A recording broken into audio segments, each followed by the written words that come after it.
So we're on. Okay, so I just want to review the few important things we want to think about when working on God Rest Ye Merry Gentlemen. So the first thing is every time we encounter a chord in here, we want to look carefully at the tablature to see which strings of the chord are actually written out in the tablature. So the first chord, we have strings 6, 5, and 4 written out, like so. Okay. We only want to hear it's important that we only hear those notes. We don't want to hear the entire chord. Now, Jake is, you're remembering, your muscle memory seems to be kicking in pretty well for that first chord because you were using pretty good technique there.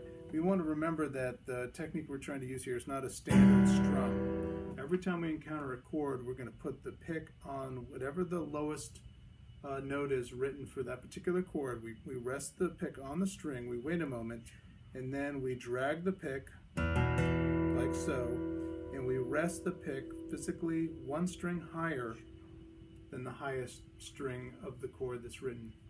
So since we have strings 6, 5, 4 written in that first chord, we're going to drag it through all 3 of those strings and rest the pick one string higher on the 3rd string.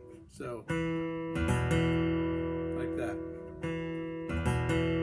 We want an absolute solid ending on that string. So right now when I look at my pick, I see, a half a centimeter to almost a centimeter of the pick underneath the string. The weight of my hand is resting on the string, and the string may be bending even a little bit, okay? We do not want to try to scoop up or grab extra strings. So that's one of the really important parts about this.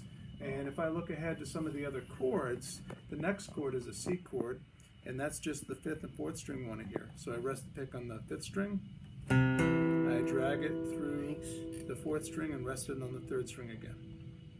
Okay, so if I start playing the song slowly,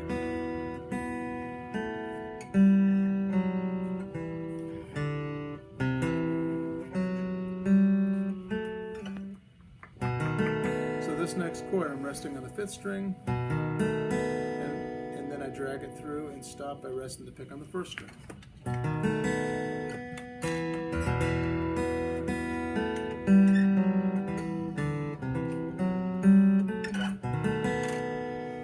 Okay, so that's something you want to use throughout the whole piece. The other things to remember, and we'll start reviewing this together in a minute, will be keeping your chord fingers down long enough so as you continue to play the melody like that, all of these old chord notes are still ringing. Okay, so we get a lot of strings ringing together. So as I play the piece, by the time I get to that note right there, that G, hopefully if everything's gone according to plan, I have all 5 of those strings ringing together. So again, that's going to be accomplished by keeping the correct fingers down long enough, and then by avoiding touching adjacent strings or open strings, okay? So when I go to play this part, right, I want to avoid touching the open string as I play through that part. All right, so let's go ahead and just stop the video. We'll